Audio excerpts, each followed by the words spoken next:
Greetings, colleagues. Do you attend meetings? I know, who doesn't? But what's the lexicon for a business English meeting? What words and terms do we often encounter in a meeting? If you're struggling to understand the procedures of the meeting, want to improve your business English vocabulary, or just want to get ready for that next round of meetings, then this is the video for you. We'll go through 44 common terms used in meetings and give some examples for each. Let's level up your business English.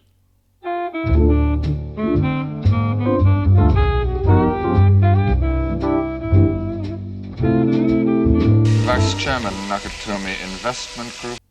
Chair, or chairman, chairwoman, chairperson. So the chair is the person who runs the meeting. They're responsible for making sure everything is done correctly, everything stays on track, and that it should be done fairly, right?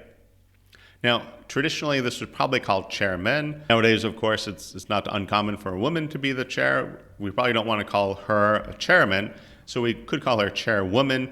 I think chairwoman is fine. Chairperson to me sounds a little unwieldy. I think chair is a great alternative. Then it's sex neutral, so it could be for a male or a female, the chair. Who is the chair of the meeting? Oh, we have a new chair this week. Last week, John was the chair. This week, Nancy is the chair. I just like to clarify things. Clarify. To make something a little clearer by maybe giving more information or answering questions about it. Kind of related word may be elaborate. So, gee, you have a good idea, or that's an interesting idea. Could you elaborate on that? Could you explain it a little bit more? Or, I don't really understand what you're asking. Can you clarify your question? Discuss it a little bit more, make it clearer so that I can give an answer. A conference, a formal meeting for a discussion. This could be something quick, maybe informal. In your office, there's a conference room, so 3 or 5 people are going to meet and confer. They're going to discuss a topic. Maybe it's just update on what's happening in the week, or updates on a project, or dealing with a problem with the project. Or it could be something much more formal and in a larger scale. I'm going to a conference about international trade next week. In that case, it may be at a conference center. Maybe there's 1,000 people or more attending. It could be a much larger conference. But either way, we could say conference or the verb confer. And of course, we could have a conference call. This would be a call between 3 or more people. Traditionally, it was on the telephone. Now, maybe it's a virtual meeting more. But all those people talking at the same time. Through electronic means, telephone, or maybe virtually through the computer.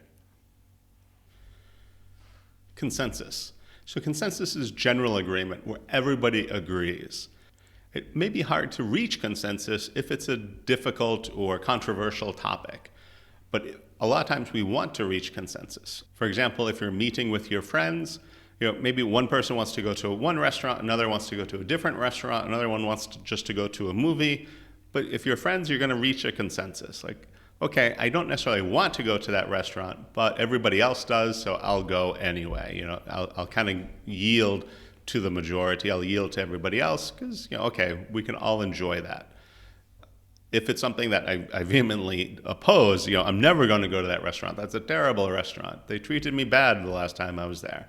Then I might not give in and say, okay, we're not going to go there, but what about this other restaurant? And we'll find consensus going to another restaurant. So same thing in a business meeting. Now, maybe if you're dealing with maybe a supplier and their client, they want to do things by consensus. If they have to change the contract, modify the provisions, maybe under the terms of the contract you can do that by yourself, but you do kind of want to have consensus. You do want the other party to realize, okay, this is fair. I'm not going to oppose it. I'm not going to fight you on it. And get them on board rather than just say this is what we're going to do if they don't like it. It's much better if we can get consensus. Of course, we can't do that all the time. In a meeting, we may discuss a proposal and we try to get consensus. Maybe it's a board meeting, so we're making an important decision. We want to get all of the board members on board, if possible. If we can rule by consensus, then it's probably a more effective way to run the company, the organization, whatever it is. But not always possible. I've got a deadline on my series on the off-track betting in the Himalayas. Deadline. If you're in high-pressure meetings, you'll often hear deadline. What is a deadline? It means that you have to complete this project by this date, this time. After that, it's late, it's not acceptable, there's going to be problems.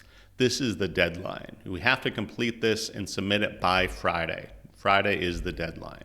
Or by the 1st of the month, that's the deadline. Or the deadline is the 20th of the month, whatever it is. But that's the due date. Of course, some deadlines are hard and fast. You're going to be in big trouble if you don't deliver by the deadline. Others, maybe more malleable. Maybe you can negotiate a little bit. Depends on what it is, of course. Then what is the king's decision? Decision. A decision is when the people in the meeting, it could be a board or a committee, or maybe it's the boss, but the boss makes a decision. We have maybe 2 alternatives or 5 alternatives, 5 options, but the committee or the boss says, okay, we're decided, we're going to go with option A. We're going to hire John, or we're going to fire John, whatever the decision is. I hope you're enjoying this content. If you are, conquer that like button and make it ours. We interrupt this program for a special news bulletin. Interrupt, or interruptions. So the verb is interrupt. If I interrupt, then I stop you from talking. In the middle of you talking, I start talking. I get you to stop. I'm interrupting you. Now, normally if we're running an orderly meeting, we don't want interruptions. Maybe we want to hear from everybody in the room, and so it's kind of rude to interrupt someone else as they are speaking. But when you have a conversation with someone, of course, that is part of the conversation. They start talking, maybe they say something that you didn't understand, or maybe you just didn't hear them. You will interrupt them and say, can you say that again? Or what was that? What was that, that you mentioned? Otherwise, they would continue and you have no idea what they're talking about. So depending on the context, sometimes interruptions are fine and normal, or it might be quite rude. In meetings, depends on the level of formality. Some meetings are very informal. If it's a board meeting or an annual general meeting with hundreds or thousands of people, of course it's going to be much more formal. It has to be, because if you're dealing with a meeting of 1,000 people, you can't have any person just interrupting the speaker whenever they don't hear something or want to ask a question. That would be kind of chaotic. So generally, the more people attending the meeting, the more formal it has to be. Otherwise, it just gets unwieldy. It gets difficult to kind of control. It's time to conquer that like button and make it ours. If you enjoyed this video, then take the next step and watch this video on business English phrases for running a meeting. Continue your journey.